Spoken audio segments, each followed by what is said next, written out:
Hello student, welcome to Soma একাডেমিতে। আজকের এই ভিডিওতে ভারতের নদ নদী নিয়ে গুরুত্বপূর্ণ 50টি প্রশ্ন নিয়ে আলোচনা করব। এই প্রশ্নগুলো তোমাদের বিভিন্ন আপকামিং চাকরি পরীক্ষার জন্য খুবই গুরুত্বপূর্ণ। তোমরা অবশ্যই ভিডিওটি প্রথম থেকে শেষ পর্যন্ত দেখো এবং উত্তরগুলো দেওয়ার চেষ্টা করো এবং কমেন্টে জানিও কতগুলো প্রশ্নের উত্তর দিতে পারলে। তাহলে চলো শুরু করা যাক। প্রথম প্রশ্ন হলো, ভাগীরথী এবং অলকানন্দার নদীর সঙ্গম হয় কোথায়? সঠিক উত্তরটি হলো অপশন সি, দেবপ্রয়াগে। পরের প্রশ্ন হলো, কোন প্রকারের নদী হলো সিন্ধু? সঠিক উত্তরটি হলো অপশন ডি, সিন্ধু হলো পূর্ববর্তী নদী। পরের প্রশ্ন হলো, উজ্জয়িনী কোন নদীর তীরে অবস্থিত? সঠিক উত্তরটি হলো অপশন সি, শিপ্রা নদীর তীরে অবস্থিত। পরের প্রশ্ন রয়েছে, লুনি নদীর উৎপত্তি কোথায়? সঠিক উত্তরটি হলো অপশন সি, নাগ পাহাড়ে। পরের প্রশ্ন হলো, কাবেরী নদীর জলবন্টন সংক্রান্ত বিরোধে জড়িত রাজ্য কোন দুটি? সঠিক উত্তরটি হলো অপশন সি, তামিলনাড়ু এবং কর্ণাটক। পরের প্রশ্ন হলো, নিচের কোনটি ভারতের পশ্চিমমুখী নদী নামে পরিচিত? সঠিক উত্তরটি হলো অপশন সি, নর্মদা। পরের প্রশ্ন হলো, ভারতের সর্বোচ্চ গ্র্যাভিটি বাঁধ কোনটি? সঠিক উত্তরটি হলো অপশন এ, তেহরি বাঁধ। পরের প্রশ্ন হলো, নিচের কোনটি একটি অন্তর্বাহিনী নদী? সঠিক উত্তরটি হলো অপশন সি, লুনি নদী। পরের প্রশ্ন হলো, জলঢাকা নদীর উৎস কোথায়? সঠিক উত্তরটি হলো অপশন বি, বিদ্যাং হ্রদে। পরের প্রশ্ন হলো, কোন নদীর তীরে কোটা শহর অবস্থিত? সঠিক উত্তরটি হলো অপশন এ, চম্বল নদীর তীরে। পরের প্রশ্ন হলো, কোন নদীতে কানাডা ড্যাম অবস্থিত? সঠিক উত্তরটি হলো অপশন সি, ময়ূরাক্ষী নদীতে। পরের প্রশ্ন হলো, কোন নদীর উপর পং বাঁধ নির্মিত হয়েছে? সঠিক উত্তরটি হলো অপশন সি, বিয়াস নদীর তীরে। পরের প্রশ্ন হলো, চাচাই জলপ্রপাত কোন নদীর উপর অবস্থিত?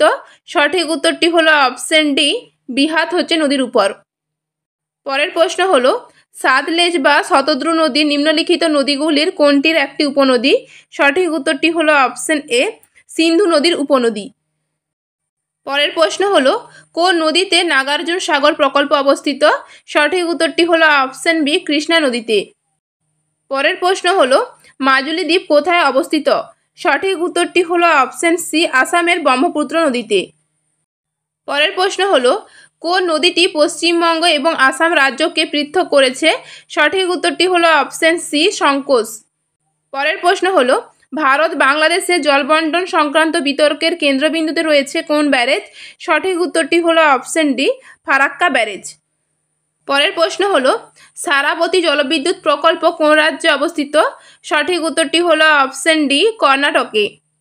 পরের প্রশ্ন হলো, নর্মদা নদী কোথায় মিলিত হয়? সঠিক উত্তরটি হলো অপশন এ, আরব সাগরে। পরের প্রশ্ন হলো, পৃথিবীর বৃহত্তম বদ্বীপ কোনটি? সঠিক উত্তরটি হলো অপশন সি, গাঙ্গেয় বদ্বীপ। গঙ্গা এবং ব্রহ্মপুত্র নদীর মিলনে গঠিত গাঙ্গেয় বদ্বীপ হলো পৃথিবীর বৃহত্তম বদ্বীপ। পরের প্রশ্ন হলো, কপিলধারা জলপ্রপাত কোন নদীর উপর অবস্থিত? সঠিক উত্তরটি হলো অপশন এ, নর্মদা নদীর উপর অবস্থিত। এটি অমরকণ্টকে অবস্থিত।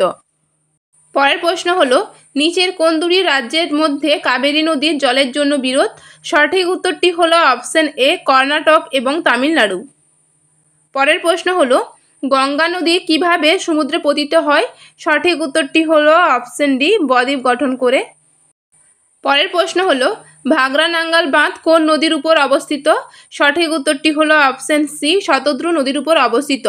এটি হিমাচল প্রদেশ এবং পাঞ্জাবের সীমানায় অবস্থিত ভারতের অন্যতম বৃহত্তম বাঁধ। পরের প্রশ্ন হলো, নিচের কোনটি বিদ্যুৎ উৎপাদনের দিক থেকে বিশ্বের বৃহত্তম জলবিদ্যুৎ বাঁধ?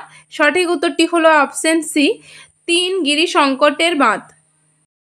পরের প্রশ্ন হলো, নর্মদা নদী নিচের কোন স্থানে উৎপন্ন হয়েছে? সঠিক উত্তরটি হলো অপশন সি, অমরকণ্টক পাহাড় থেকে। তো ডিয়ার স্টুডেন্ট, তোমাদের ভিডিওটি ভালো লাগলে অবশ্যই একটি লাইক করে দিও এবং চ্যানেলে নতুন হলে চ্যানেলটি সাবস্ক্রাইব করে পাশে থেকো এবং কতগুলো প্রশ্নের উত্তর দিতে পারলে অবশ্যই কমেন্ট করে জানিও। পরের প্রশ্ন দেখে নেব। পরের প্রশ্ন হলো, দামোদর উপত্যকা বহুমুখী নদী পরিকল্পনা কোন দেশের প্রকল্প অনুসারে নির্মিত হয়েছে? সঠিক উত্তরটি হলো অপশন বি, মার্কিন যুক্তরাষ্ট্রের টেনেসি উপত্যকা প্রকল্প। পরের প্রশ্ন হলো, নর্মদা নদী কোন ধরনের উপত্যকা দিয়ে প্রবাহিত হয়? সঠিক উত্তরটি হলো অপশন সি, চ্যুতি দ্বারা গঠিত উপত্যকা। পরের প্রশ্ন হলো, সিন্ধু নদীর উৎস কোথায়? সঠিক উত্তরটি হলো অপশন এ, মানস সরোবর হ্রদ থেকে। পরের প্রশ্ন হলো কোন নদী কাশ্মীর উপত্যকার মধ্য দিয়ে প্রবাহিত হয়? সঠিক উত্তরটি হলো অপশন বি, ঝিলম নদী। পরের প্রশ্ন হলো নিচের কোন নদীর উৎপত্তি আমাদের প্রতিবেশী দেশ নেপালে? সঠিক উত্তরটি হলো অপশন ডি, রাপ্তি। পরের প্রশ্ন হলো ফারাক্কা ব্যারেজ নির্মাণের প্রধান উদ্দেশ্য কি? সঠিক উত্তরটি হলো অপশন সি, গঙ্গার নিম্ন প্রবাহের মাত্রা বৃদ্ধি করা। পরের প্রশ্ন হলো ভারতের মধ্যে কোন নদীটি হিমালয়ের থেকে বয়সে প্রাচীন? সঠিক উত্তরটি হলো অপশন সি, শতদ্রু নদী। শতদ্রু নদী হিমালয় গঠনের আগেই বিদ্যমান ছিল বলে একে পূর্ববর্তী নদীও বলা হয়। পরের প্রশ্ন হলো পোলাভারাম প্রকল্প কোন নদীর সঙ্গে সম্পর্কিত? সঠিক উত্তরটি হলো অপশন বি, গোদাবরী নদীর সঙ্গে। পরের প্রশ্ন হলো ফারাক্কা ব্যারেজ নির্মাণের প্রধান কারণ কি ছিল? সঠিক উত্তরটি হলো অপশন বি, হুগলি নদীতে জলের প্রবাহ বাড়ানো। পরবর্তী প্রশ্ন হলো দামোদর ভ্যালি কর্পোরেশন কি?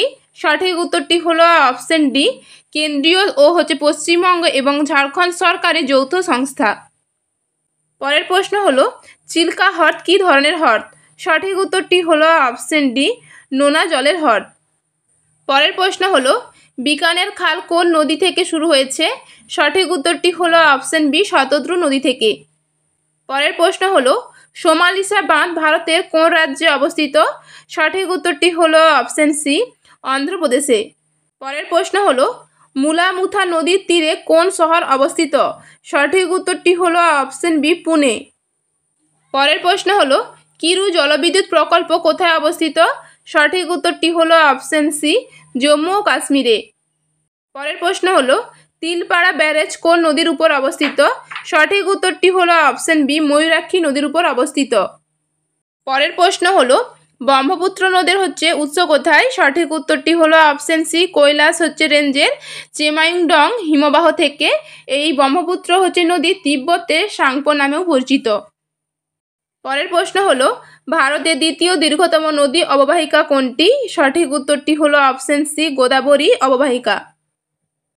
পরের প্রশ্ন হলো গোদাবরী নদীর উৎপত্তি কোন মালভূমি থেকে? সঠিক উত্তরটি হলো অপশন ডি, ত্রিম্বক মালভূমি থেকে। পরের প্রশ্ন হলো কোন রাজ্যে সবচেয়ে বড় উপকূলবর্তী রেখা আছে? সঠিক উত্তরটি হলো অপশন ডি, গুজরাট রাজ্যে। পরের প্রশ্ন হলো মারে ডার্লিং নদী অববাহিকায় নিচের দেশগুলির মধ্যে কোনটি? সঠিক উত্তরটি হলো অপশন সি, অস্ট্রেলিয়া। পরের প্রশ্ন এবং আজকে শেষ প্রশ্ন হলো কোন নদী বিষুবরেখার দক্ষিণে উৎপত্তি লাভ করে এবং উত্তর পূর্ব আফ্রিকা দিয়ে উত্তরে প্রবাহিত হয়ে ভূমধ্য সাগরে মিশে যায়? সঠিক উত্তরটি হলো অপশন বি, নীল নদ। তো ডিয়ার স্টুডেন্ট, এই ছিল আজকে গুরুত্বপূর্ণ 50টি নদ নদী নিয়ে প্রশ্ন। তোমাদের ভিডিওটি কেমন লাগলো অবশ্যই কমেন্ট করে জানিও। ভিডিওটি ভালো লাগলে অবশ্যই লাইক, শেয়ার এবং সাবস্ক্রাইব করতে ভুলো না। তোমাদের কোন টপিকের ওপর ভিডিও চাই অবশ্যই কমেন্ট করে জানিও। আবারও দেখা হবে পরবর্তী ভিডিওতে।